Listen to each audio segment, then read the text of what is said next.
Zverstva počinjena nad psima ne prestaju. Posle uznemirujućeg snimka psa sa odsečenim šapama, u Beogradu je nožem zaklan Rottweiler, a jutros su na Zvezdari otrovana 2 psa.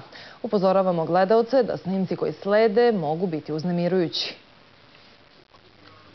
Rottweiler, star 4 godine, umro je pred očima svog vlasnika, pošto ga je prethodno nožem zaklao prolaznik.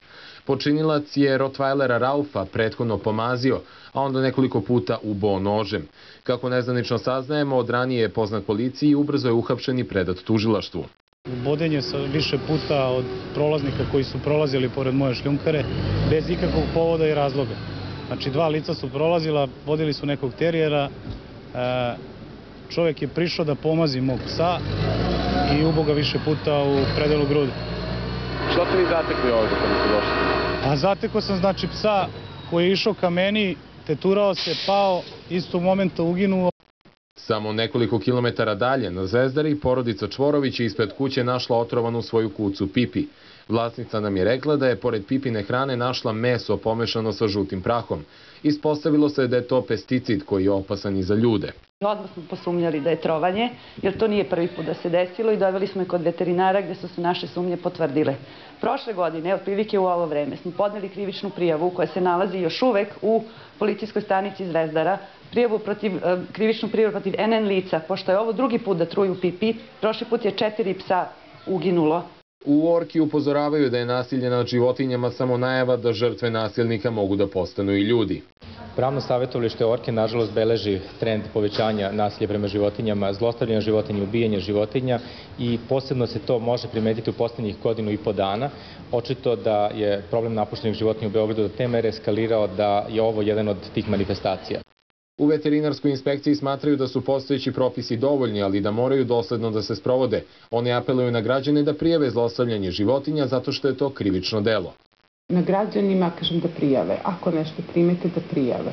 A na nama je zapravo da istog momenta izađemo na lice mesta, utvrdimo identitet životinje, pokušamo da nađemo vlasnika i da preduzmemo zakonom predviđene mere. A lokalna samouprava da napuštene životinje zbrinjava. Sve ovo izašlo je na vidjelo kada je pre 2 dana na Medakoviću nađena kuca Mila, kojoj je neko odsekao šape i ostavio je da iskrvari.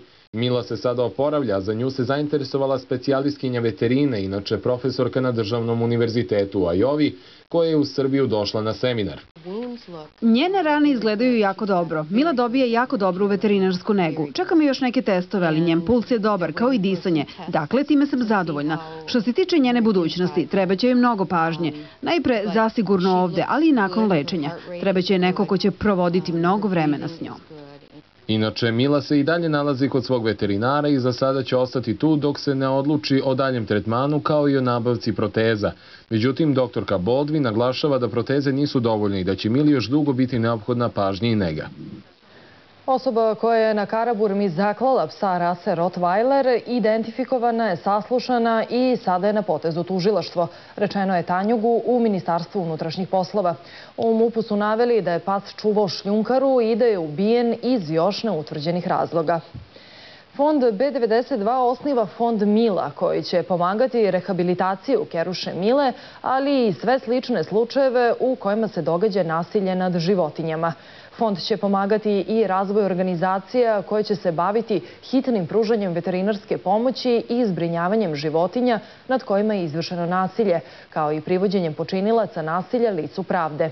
Za potrebe osnivanja i funkcionisanja ove službe, B92 osniva fond Mila koji će prikupljati sredstva i kontrolisati rad ove organizacije.